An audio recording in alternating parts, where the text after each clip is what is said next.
Assalamualaikum warahmatullahi wabarakatuh. Kita bertemu kembali dalam Optima TV. Kali ini kita masih membicarakan tentang asma, yang mana video kita sebelum ini sudah kita mulai. Jadi dalam video sebelum ini saya sudah menerangkan tentang asma itu apa dia. Maka pada kali ini kita akan menerangkan tentang penyebab kepada asma dan juga gejala-gejalanya. Simptom-simptom asma itu apa saja? Tubuh kita mempunyai sistem ketahanan badan yang sangat kuat, yang kita sebut dengan antibodi. Menguatkan antibodi itu adalah satu keperluan dan satu kewajiban kita, bagaimana kita menguatkan antibodi tersebut, yaitu menguatkan white blood cell kita di antaranya. Dan orang yang asma ini, itu di bahagian paru-parunya termasuk bronchial tube atau sepanjang sistem pernafasan itu, white blood cell-nya itu tidak cukup, tidak memadai dan tidak kuat. Kenapa tidak kuat? Karena adanya toksin. Jadi penyebab kepada asma ialah toksin. Sebagaimana juga penyakit-penyakit yang lain, penyebabnya ialah toksin. Pada orang yang asma, toksinnya itu banyak di paru-paru dan sekitarnya. Sehingga ketika udara yang masuk, itu tidak terlepas dari kuman atau bakteri yang sangat banyak. Jadi sistem pernafasan kita yang diawali dengan hidung, itu kita menyerap udara dimanapun kita, pasti ada kuman yang masuk bersama udara tersebut. Jadi di kawasan sinus kita, saya sudah sebutkan sebelum ini, di kawasan hidung kita bahagian dalam, di sekitar muka kita ini ada kawasan yang lembab. Kawasan yang lembab itu ibaratnya ialah tempat ketahanan tubuh kita itu standby, berjaga-jaga untuk menjaga semua kemungkinan negatif dari yang datang dari luar bersama udara yang kita hirup.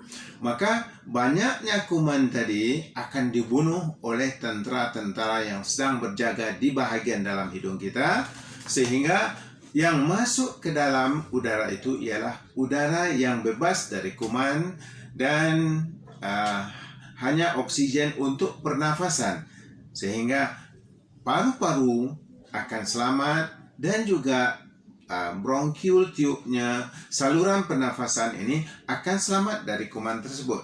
Kenapa? Karena kuman-kumannya sudah dibunuh oleh antibodi kita yang standby di sana. Maka orang yang asma ini, karena banyaknya toksin di sekitar salur pernafasan, terutama bahagian dalam, yaitu paru-paru dan bronchial tube-nya, maka antibodi tidak boleh sampai ke sana dengan sempurna. Sekiranya ada kuman atau bakteri yang masuk sampai ke paru-paru, maka dengan banyaknya toksin-toksin tadi menghalang dalam laluan darah bersih ke paru-paru, maka antibodi kita ibaratnya terperangkap dalam kemacetan, dalam jam gitu. Jadi terperangkapnya dalam kemacetan ini kenapa? Karena baik kuman atau virus atau bakteria itu dia travel dalam tubuh kita melalui darah, melalui saluran pernafasan yang ada.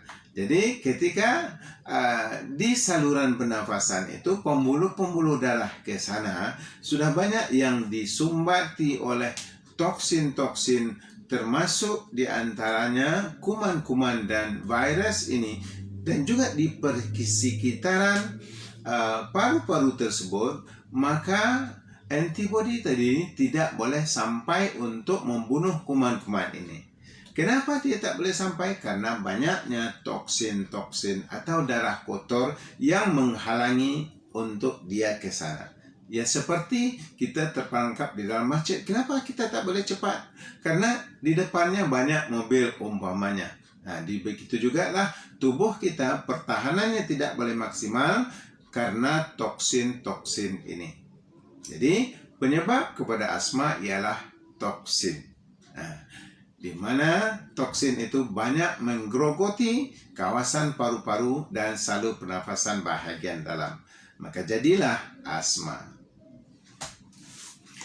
Kemudian gejala-gejala asma. Apakah gejala-gejala simptom-simptom asma tersebut? Yang pertama gejalanya ialah sesak nafas. Ini yang utama. Nafas akan sesak pada orang tersebut. Kenapa sesak nafas? Karena laluan oksigen terhalang oleh saluran pernafasan yang menyempit, yang digerogoti oleh kuman-kuman tadi. Yang mana di sana kuman katakanlah sudah pesta, sehingga antibodi kita yang tidak cukup banyak berusaha untuk melawan, maka terjadilah apa yang kita sebut dengan peradangan di kawasan itu. Dan kemudian akan melahirkan juga lendiran-lendiran. Maka lendiran ini juga termasuk menghalang udara untuk sampai ke paru-paru dengan baik dan sempurna. Jadi ini penyebab orang asma sesak nafas. Yang kedua, apa simptom daripada asma atau gejala-gejalanya ialah batuk. Jadi sering orang yang asma disertai dengan batuk. Batuk itu ada yang berdahak, dan dahak itu pula ada berbagai-bagai warnanya. Sekarang kita bincangkan kenapa orang asma batuk, sering batuk. Karena tubuh badan kita secara asali, secara orinya, setiap ada sesuatu yang tidak kena, tubuh kita akan berusaha untuk menyelesaikan masalah, membantu menyelesaikan masalah tersebut. Seperti yang kita sebut dengan self-healing mechanism. Jadi, dalam paru-paru, di persekitar paru-paru kita juga adanya usaha untuk penyembuhan sekiranya terjadi sesuatu. Maka, karena adanya serangan-serangan kuman yang mengetek paru-paru kita, terjadi jugalah perlawanan sedikit oleh antibodi yang boleh sampai ke tempat tersebut. Maka karena banyaknya kuman, sedikitnya antibodi ini, tentara kita ni akan banyak yang mati. Maka matinya itu akan jadi dahak. Dahaknya boleh kuning, boleh hijau, boleh putih, boleh juga berwarna coklat. Jadi dahak atau kahak atau phlegm yang ada ketika orang asma atau batuk itu merupakan tentara kita yang mati berperang dengan musuh, yaitu antibodi kita yang mati bersama dengan ketika dia berlawanan dengan kuman-kuman yang sedang menggerogoti paru-paru. Jadi adanya dahak-dahak ini, tubuh kita akan berusaha untuk mengeluarkan. Cara salah satu dia mengeluarkan ialah menggerakkan kita untuk batuk. Jadi batuk pada orang asma bukan penyakit batuk, tetapi usaha tubuh kita untuk mengeluarkan phlegm yang ada. Jadi digerakkanlah bahagian-bahagian tertentu di dada kita itu untuk membatukkan. Tetapi malangnya banyak juga orang asma yang batuknya itu diikuti oleh dahak yang susah untuk keluar. Jadi bagaimana dahak-dahak ini bisa keluar? Maka salah satunya tubuh kita berusaha untuk batuk, membatukkan. Tujuan batuk ialah untuk membuangkan dahak-dahak atau phlegm tersebut. Yang ketiga, adanya dahak dengan bermacam warna tadi, saya sudah sebutkan, itu merupakan antibodi kita yang mati ketika dia berperang di kawasan paru-paru dengan musuh bebuyutan kita, yaitu kuman dan penyakit. Jadi akan menjadikan kawasan paru-paru itu tidak stabil, atau jadi sempit, atau jadi membengkak, dan di sekelilingnya akan banyak lendiran-lendiran, yaitu dahak Yang mana dahak-dahak ini merupakan tentara kita yang mati. Antibodi kita yang mati berperang dengan musuh. Kemudian yang ketiga, tanda-tanda atau simptom kepada asma ialah di antaranya berbunyi. Mungkin di Indonesia banyak disebut dengan mengi, ya. Bunyi yang mengi atau seperti ensel pintu yang sudah berkarat. Jadi kalau ensel pintu yang sudah berkarat kita tutup, buka pintu, dia akan berbunyi. Bunyinya ialah bunyi mengi ini.